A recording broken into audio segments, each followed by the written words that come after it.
A recompensa da honra. Como atrair o favor e a bênção de Deus. John Bevere. Capítulo 17. Honrando a Deus. Por último, mas não menos importante, e na verdade o ponto mais importante, a única maneira de andarmos em verdadeira honra é honrarmos a Deus em primeiríssimo lugar. A honra duradoura encontra-se somente quando valorizamos acima de qualquer pessoa ou coisa. Provérbios 3:9 nos ordena: honra ao Senhor. Devemos valorizar, estimar, respeitar e reverenciar o Senhor acima de tudo e de todos. Nós o desonramos quando valorizamos qualquer pessoa ou coisa acima dele. Ele é o grande rei. Ele é o digno de receber todo o nosso respeito, e não apenas uma parte. Somente quando dedicada a Deus, a nossa honra transcende e se converte em adoração. Lembre-se, o objetivo final é honrar a Deus. A nossa honra para com as autoridades, para com aqueles que estão no nosso nível e para com os pequeninos passa para Jesus e finalmente para o Pai. Por outro lado, quando a nossa honra pelas pessoas substitui a honra e a obediência a Deus, ela cai sobre o rótulo de honra desbotada ou idolatria, em lugar de honra duradoura. Honra desbotada. Eli era sacerdote-chefe. Ele estava a cargo do tabernáculo durante os dias da infância de Samuel. Seus filhos eram homens sem honra, que não tinham respeito pelo Senhor, pelo seu povo ou pelas suas obrigações como sacerdotes. Eles tiravam o melhor das ofertas para si, e se os adoradores reclamassem, eles o tiravam à força. Eli estava ciente do comportamento desleal de seus filhos para com as ofertas, além do fato deles seduzirem as jovens mulheres que serviam à entrada do tabernáculo. Por fim, eles o corrigiu, dizendo: tenho ouvido o que dizem as pessoas sobre as coisas más que vocês vêm fazendo. Por que vocês continuam pecando? Vocês precisam parar, meus filhos. O que eu ouço falar entre o povo de Deus não é bom. 1 Samuel 2, 23 e 24. Embora ele os tivesse confrontado, continuou permitindo que seus filhos servissem como sacerdotes. Eli estava se beneficiando. Seus hábitos glutões de alimentação estavam sendo satisfeitos com o comportamento de seus filhos. Se ele realmente honrasse a Deus, ele os teria excluído do ministério. Ele os teria substituído por homens justos que servissem ao Senhor e ao povo com um coração sincero. Agora veja a palavra do Senhor que veio a Eli por meio de um profeta. Certo dia, um profeta veio a Eli e lhe deu esta mensagem da parte do Senhor: não me revelei eu aos teus ancestrais quando o povo de Israel era escravo no Egito? Escolhi teu ancestral Arão, dentre todos os seus parentes, para ser meu sacerdote, para oferecer sacrifícios no meu altar, para queimar incenso e para usar as vestes sacerdotais quando me servia. E dei as ofertas dos sacrifícios a vocês, sacerdotes. Então, por que você escarnece dos meus sacrifícios e das minhas ofertas? Por que você honra seus filhos mais do que a mim? Pois você e eles têm se engordado com as melhores ofertas do meu povo. 1 Samuel 2, 27 e 29. O profeta apontou os motivos de Eli. Ele preferia o benefício das melhores ofertas tiradas pela manipulação e pela força à integridade. Deus, através do profeta, declarou que Eli honrava mais a seus filhos do que a Deus. Ao fazer isso, ele não apenas não receberia a recompensa, mas o oposto. Sofreria uma grande perda. Pois veja o que Deus prossegue dizendo através do profeta. Portanto, diz o Senhor, o Deus de Israel: as coisas terríveis que você está fazendo não podem mais continuar. Eu havia prometido que o seu ramo da tribo de Levi estaria sempre diante de mim como sacerdotes. Mas eu honrarei somente aqueles que me honram e desprezarei aqueles que me desprezam. Porei fim à sua família para que não sirvam mais como meus sacerdotes. Todos os membros da sua família morrerão prematuramente. Nenhum deles viverá até a velhice. Você olhará com inveja enquanto eu derramo a prosperidade sobre o povo de Israel, mas nenhum membro da sua família viverá até o fim de seus dias. Aqueles que forem deixados com vida viverão em tristeza e dor, e seus filhos terão morte violenta. E para provar que o que eu disse acontecerá, farei com que os seus 2 filhos, Ofne e Finéias, morram no mesmo dia. Então levantarei um sacerdote fiel que me servirá e fará o que lhe ordenar. Abençoarei os descendentes dele, e a família dele será de sacerdotes para os meus reis ungidos para sempre. Então todos os seus descendentes se prostrarão antes os descendentes dele, implorando por dinheiro e comida.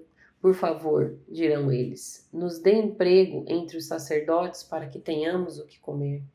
1 Samuel 2, do 30 ao 36.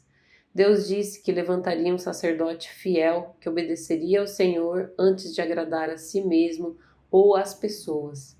Isso é verdadeira honra. A recompensa deste sacerdote, que substituiria Eli, era que ele e seus descendentes jamais perderiam o seu lugar, e eles teriam abundância de bênçãos.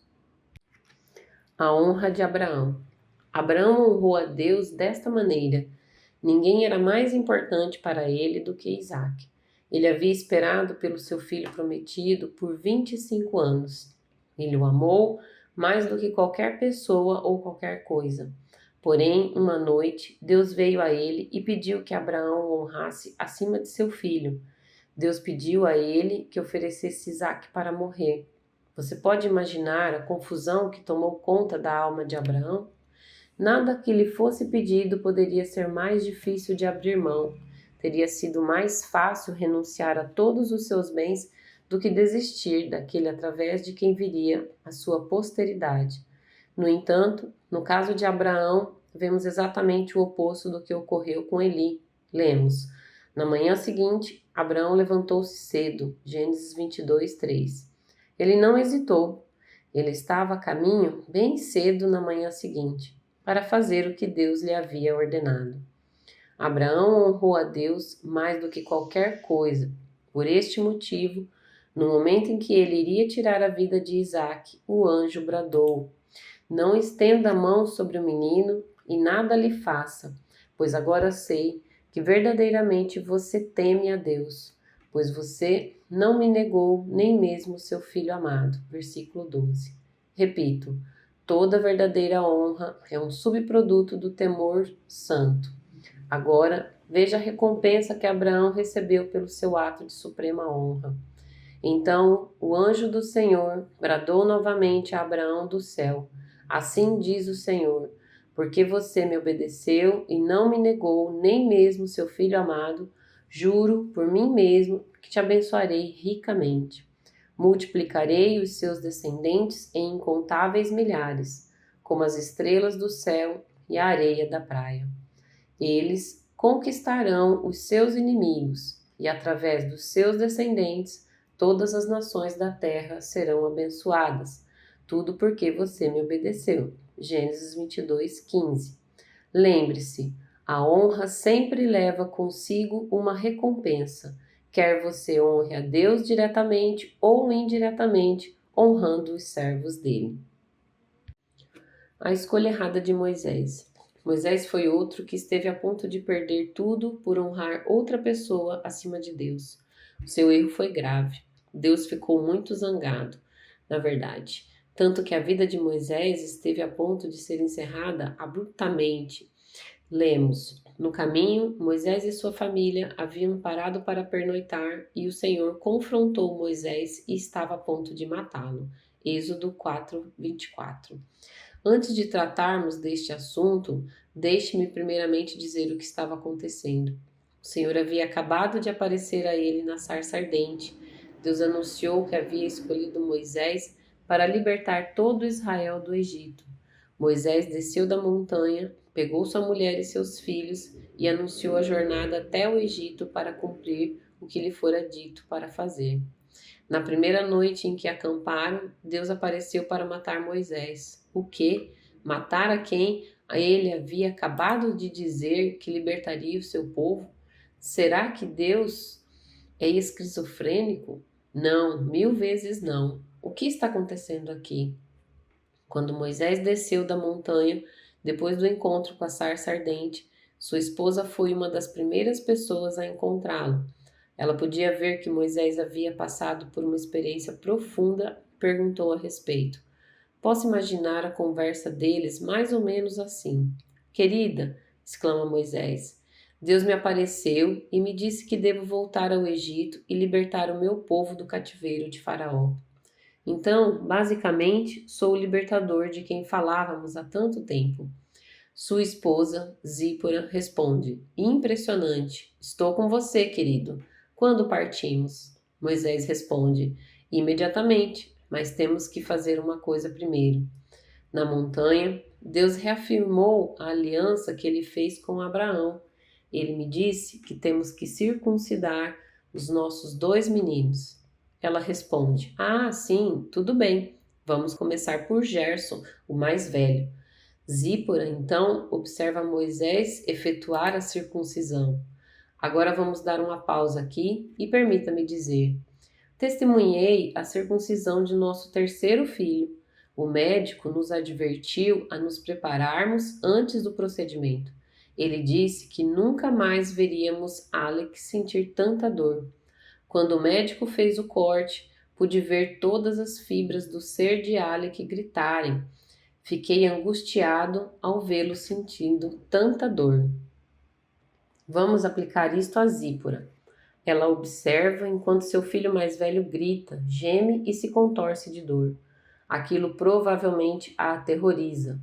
Como seu marido podia fazer aquilo ao seu filho amado? Ela fica se perguntando a respeito do homem com quem se casou. O que aconteceu com ele naquela montanha? Será que o Deus com quem ele se encontrou era tão cruel e sanguinário? Então a mamãe entra em cena. Ela fica entre Moisés e o filho mais novo deles, Eliezer, com as mãos na cintura, os pés plantados e com uma postura corajosa de protesto. Ela está dizendo, de uma forma bem clara, não dê nem mais um passo. Ela protesta, você não vai fazer isso de novo. Este é o meu bebê. Já foi demais ter de ver você praticar este ato cruel e injusto de tortura com Gerson. Que tipo de marido é você? Posso imaginar um imenso conflito matrimonial que se seguiu. Ela discute, depois grita e possivelmente até ameaça Moisés. A briga se estende pelo dia inteiro, atravessa a noite e o dia seguinte. Não se faz nenhuma refeição e as ameaças só pioram a cada hora que passa. Para Moisés, aquilo parece interminável e ele está ficando esgotado. Finalmente, Moisés irrita-se com a resistência de sua mulher. Então ele pensa: estou cansado de brigar, tenho um trabalho a fazer, tenho um chamado sobre a minha vida para libertar uma nação inteira e preciso começar. Então ele cede e diz: Ok, vamos embora. A caminho do Egito, o Senhor vai até o acampamento deles para matar Moisés, por ter honrado sua mulher em vez de honrar a Deus. Deus não irá suportar isso do líder escolhido por ele. Ele matará Moisés e encontrará outro. No entanto, quando a mulher de Moisés vê o que está para acontecer a seu marido, ela toma juízo e circuncida seu filho. Lemos: Ora, aparentemente ele havia deixado de circuncidar um de seus filhos, uma vez que sua mulher se lhe opunha. Mas vendo sua vida em tal perigo, Zípora tomou uma faca de pedra e cortou o prepúcio de seu filho e atirou-o de modo que tocasse nos pés de Moisés, e disse: Sem dúvida, tu és para mim esposo sanguinário. Êxodo 4:25. Quando ela disse isso, o Senhor o deixou sozinho. Versículo 26. Um dia, em oração, o Senhor me perguntou: Eu fui para matar Moisés ou a esposa dele? Respondi com seriedade: Moisés. Então Deus me disse: Sim, porque eu disse a Moisés para circuncidar seus filhos. Ele era o líder do lar e ele escolheu honrar as exigências de sua mulher mais do que a mim. Ele era responsável. Isso me mostrou a importância de não fazermos concessões com a verdade para agradar aqueles que estão debaixo da nossa autoridade. Moisés estava agindo como um mantenedor da paz em vez de agir como um pacificador. Jesus nunca disse: "Bem-aventurados os mantenedores da paz", ver Mateus 5:9. Mas sim: "Bem-aventurados os pacificadores". Um mantenedor da paz é alguém que faz concessões com a verdade para manter uma falsa sensação de paz. Os líderes podem cair nessa armadilha facilmente. Isso, basicamente, é honrar aqueles a quem vemos em vez de honrarmos aquele a quem não vemos. Deus abomina esse comportamento.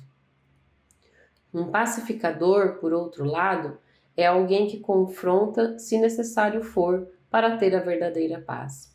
Por esse motivo, Jesus diz: "Desde os dias de João Batista até agora, o reino dos céus é tomado por esforço, e os que se esforçam se apoderam dele, como um prêmio precioso. Uma participação no reino celestial é buscada com mais ardente zelo e intenso empenho." Mateus 11:12. O reino de Deus é paz, ver Romanos 14:17. E para ter verdadeira paz, às vezes precisamos ser confrontadores. Os mantenedores da paz às vezes são movidos por interesses egoístas. Eles não querem que a vida deles se torne desconfortável, ou gostam do benefício que estão recebendo daqueles a quem deveriam confrontar, assim como Eli e seus filhos. Moisés provavelmente aprendeu com este incidente e nunca mais faria concessões com a verdade para honrar o pedido de outra pessoa. Então, na essência, esta falha no início do seu ministério tornou-se um marco para ele, um ponto de aprendizado, um lugar onde uma forte convicção estabeleceu-se em seu coração para torná-lo o grande líder pelo resto de sua vida. Eli era diferente. Ele não era novo na liderança como Moisés, mas um veterano maduro. Ele sabia exatamente o que estava fazendo. Moisés, por outro lado, estava provavelmente apenas tentando ser um bom esposo. Ele foi sincero, mas estava sinceramente errado. Desafio doméstico. Se você examinar todos os incidentes que ilustramos neste capítulo, perceberá que todos os exemplos ocorrem em família. Eli e Abraão com relação aos filhos, Moisés com relação à sua esposa. A essa altura, as palavras de Jesus com relação ao lar ficam bem claras. Não penseis que vim trazer paz à terra. Não vim trazer paz, mas espada. Pois vim causar divisão entre o homem e seu pai, entre a filha e sua mãe, e entre a nora e a sua sogra. Assim, os inimigos do homem são os da sua própria casa. Quem ama, honra seu pai ou sua mãe mais do que a mim, não é digno de mim. Quem ama, honra seu filho ou sua filha mais do que a mim, não é digno de mim. Mateus 10, 34-37. Quando fazemos concessões com a vontade de Deus, como revelada na sua palavra, para honrar alguém, mesmo que seja dentro da nossa família, basicamente pecamos contra Deus. Espero que você consiga ver a gravidade disto. As palavras de Jesus são diretas e severas. Para Eli, não haveria como escapar do julgamento pronunciado contra sua família. Honrar seus filhos mais do que a Deus custou-lhe um preço muito alto. Nisto encontra-se o equilíbrio adequado da honra. Em todo este livro, nós nos concentramos na importância da honra. Entretanto, a honra dada a alguém mais do que a Deus cai na categoria da desonra ou idolatria contra ele, e na maioria das vezes gera consequências graves. Nada, nem ninguém deve ser honrado mais do que ele. Ele é Deus, Rei, e é o nosso Salvador. Devemos sempre ter isto em mente diante de tudo o que fizermos. A honra é demonstrada pela obediência. Existem muitos outros incidentes ao longo das Escrituras em que homens ou mulheres honraram pessoas mais do que a Deus. Nenhum dos resultados foi favorável. demonstramos as consequências de se honrar aqueles que estão sobre a nossa autoridade, com relação àqueles que estão no nosso nível ou acima de nós. O mesmo é verdadeiro. Um episódio que me impressiona profundamente menciona a história de um profeta jovem e de um profeta velho no livro de Reis. O jovem profeta de Judá foi instruído por Deus a ir a Betel e clamar contra o altar idólatra onde o rei Jeroboão sacrificava. Ele o fez, e Deus partiu o altar ao meio, e as cinzas se derramaram exatamente como o profeta havia dito. O rei Jeroboão ficou impressionado com a rapidez com que as palavras do homem de Deus se cumpriram e com o poder de Deus que curou sua mão. Então o rei convidou o profeta para ir ao seu palácio para refrescar-se e receber uma recompensa. Ao que o profeta respondeu: ainda que me desses metade da tua casa, não iria contigo, nem comeria pão, nem beberia água neste lugar. Porque assim me ordenou o Senhor pela sua palavra, dizendo: não comerás pão, nem beberás água, e não voltarás pelo mesmo caminho por onde foste. 1 Reis 13, 8 e 9. Então ele foi por outro caminho e começou a sua jornada de volta para Judá. Entretanto, um velho profeta encontrou-o no caminho e convidou-o a ir até sua casa para comer. O jovem profeta novamente disse ao velho profeta o que Deus lhe havia dito, que ele não deveria comer, nem beber, nem voltar pelo mesmo caminho, e que ele não poderia ir com ele. Entretanto, o velho profeta então falou: também eu sou profeta como tu, e um anjo me falou por ordem do Senhor, dizendo: faze-o voltar contigo à tua casa, para que coma pão e beba água. Porém, mentiu-lhe. Ver versículo 18. O jovem profeta honrou as palavras do velho profeta e foi para casa com ele. Quando estava na casa, enquanto comia, a palavra do Senhor foi dita ao jovem profeta, que por ter ele desobedecido, ele não entraria no sepulcro de seus pais. Então, ele partiu para Judá, e um leão o encontrou no caminho e o matou. Entretanto, o leão não comeu seu corpo, nem devorou o burrinho onde o profeta viajava. Quando o velho profeta descobriu qual havia sido o destino do jovem profeta, disse com certeza: o Senhor o entregou ao leão, que o despedaçou e matou, segundo a palavra que o Senhor lhe tinha dito. Versículo 26. O jovem profeta respeitou o profeta velho. Provavelmente, esse respeito pelos mais velhos desenvolveu-se em uma tenra idade. Havia uma forte convicção em seu ser de honrar os homens que serviam a Deus há mais tempo que ele. E essa é uma virtude. Entretanto, deve-se manter o devido equilíbrio. O grave erro do jovem profeta foi ter honrado as palavras do velho profeta mais do que a palavra do Senhor. Isso lhe custou muito caro. Um exemplo do Novo Testamento encontra-se no livro de Pedro. O apóstolo Paulo registra: quando Pedro vai a Antioquia, tive um confronto face a face com ele, porque ele estava tendo um comportamento claramente incorreto. Eis a situação. Mais cedo, antes de chegarem algumas pessoas da parte de Tiago, Pedro comia regularmente com os gentios. Mas quando aquele grupo conservador veio de Jerusalém, ele se afastou cautelosamente e manteve o máximo de distância entre si e seus amigos não-judeus.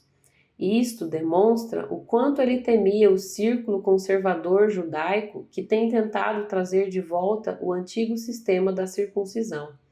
Infelizmente, o restante dos judeus da igreja de Antioquia se juntou a esta hipocrisia, a ponto de o próprio Barnabé se deixar levar pela dissimulação deles. Gálatas 2, 11 ao 13. Porque Pedro, Barnabé e os outros crentes judeus se afastaram dos crentes gentios quando antes eles comiam livremente com eles? A resposta é simples. Eles honravam seus amigos acima da verdade. e isso resultou em um comportamento temeroso e hipócrita. Pedro conhecia a verdade. Ela havia sido revelada a ele em um êxtase quando estava em Jafa.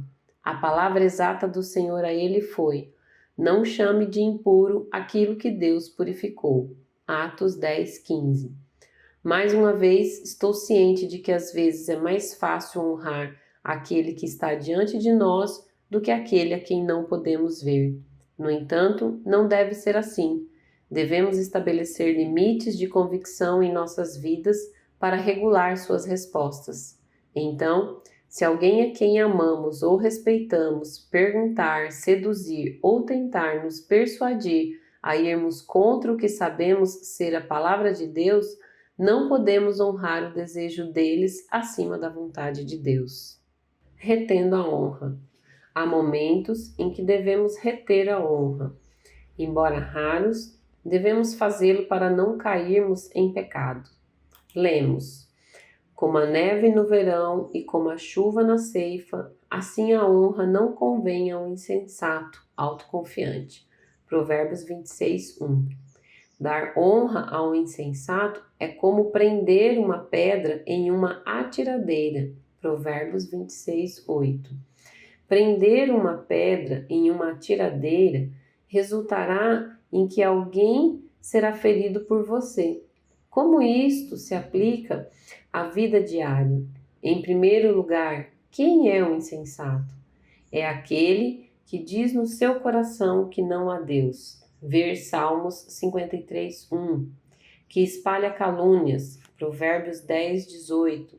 Que pratica a maldade por divertimento. Provérbios 10:23. Que está sempre certo aos próprios olhos e não busca o conselho de Deus. Provérbios 12:15. Que fala palavras arrogantes e orgulhosas. Ver Provérbios 14:3. Que é autoconfiante e despreza a sabedoria, o conhecimento e a correção. Ver Provérbios 15:5, 18:2. Somente para citar algumas das características atribuídas a um insensato nas Escrituras. Em suma, uma pessoa como esta é geralmente citada como um anticristo no Novo Testamento, porque vive de forma inteiramente contrária aos caminhos e ensinamentos de Jesus. Quando honramos uma pessoa como esta pela sua loucura, prejudicamos a nós mesmos. A pedra da nossa tiradeira nos atingirá de volta. O apóstolo João deixa isto bem claro em sua segunda epístola. Se alguém vem ter convosco e não traz esta doutrina, é desleal ao que Jesus Cristo ensinou. Não o recebais, não o aceiteis, nem lhes dei as boas-vindas ou o admitais em vossa casa, nem lhe desejeis boa viagem ou lhe deis qualquer encorajamento. Portanto, aquele que lhe dá boas-vindas ou o encoraja, desejando-lhe sucesso, faz-se cúmplice das suas obras más. 2 João 10:11. Não é sábio honrar o comportamento desonroso ou as crenças contrárias à doutrina de Cristo. Se o fizermos, nos tornaremos cúmplices dos pecados deles, obtendo a honra. Finalmente, como mencionado anteriormente, é contrário ao coração de Deus exigir honra. Se um marido ouvir uma mensagem a respeito da honra e chegar em casa e exigir receber honra de sua esposa e filhos, ele perdeu a essência da mensagem. O mesmo se aplica a qualquer pessoa em posição de autoridade. Por outro lado, as Escrituras ensinam o que podemos fazer para atrair a honra para as nossas vidas. Adquire a sabedoria, adquire o entendimento, e não te esqueças das palavras da minha boca, nem delas te apartes. Não desampares a sabedoria, e ela te guardará. Ama-a, e ela te protegerá. O princípio da sabedoria é: adquire a sabedoria. Sim, com tudo o que possuís, adquire o entendimento. Estima-a, e ela te exaltará. Se a abraçares, ela te honrará. Provérbios 4, do 5 ao 8. Abraçar a sabedoria lhe trará honra. O princípio da sabedoria é o temor do Senhor. Quando temermos ao Senhor, acreditaremos, obedeceremos à palavra do Senhor em todas as áreas da nossa vida. Desejaremos sempre obedecer a todos os seus mandamentos e preceitos. Sei de pessoas que tentam fazer com que as Escrituras se encaixem nos seus estilos de vida ou em suas crenças. Portanto, quando elas leem a Bíblia, elas acabam lendo aquilo em que acreditam, em vez de crer no que estão lendo. O primeiro é engano, o último é o temor do Senhor, que leva à sabedoria. As pessoas que se esforçam por viver de forma justa, que amam a misericórdia e que andam em humildade diante de Deus, são aquelas que são rápidas para se arrepender e para crer. São aquelas que aceitarão a correção quando necessário. Somos ensinados que pobreza e afronta sobrevêm ao que rejeita a instrução, mas o que guarda a repreensão será honrado. Provérbios 13:18. O contrário de vergonha é honra. Resista à correção e você convidará a desonra, mas amar a verdade mais do que o conforto ou o prazer pessoal gerará honra. Resumindo, o galardão da humildade e o temor do Senhor são riquezas e honra e vida. Provérbios 22:4. Deus promete honra se você buscar a piedade. Ela pode não vir imediatamente, mas sempre virá. Agora que estou no ministério há décadas, observei aqueles que andam nas bênçãos duradouras de Deus. Para alguns, por algum tempo pareceu que sua fidelidade não seria recompensada. No entanto, através da paciência constante, eles finalmente receberam grande honra e bênção. Retendo a honra. Para retermos a honra, devemos permanecer humildes em nosso espírito.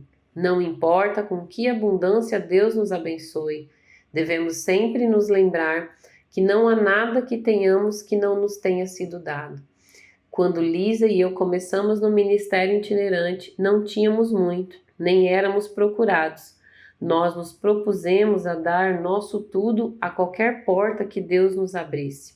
Após anos vendo as nossas necessidades serem atendidas, muitas vezes no último minuto, Deus falou comigo em oração: Filho, vou começar a abençoá-lo, a sua família e ao seu ministério de uma maneira além do que você possa sonhar.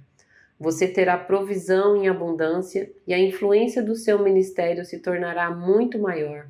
Entretanto, isto também será um teste para você. Nos tempos de seca, você confiou em mim para tudo. O que devia falar, como deveria gastar seu dinheiro, onde deveria ir e assim por diante. Quando eu o abençoar abundantemente, você começará a dar suas opiniões ou continuará a me buscar para saber o que dizer.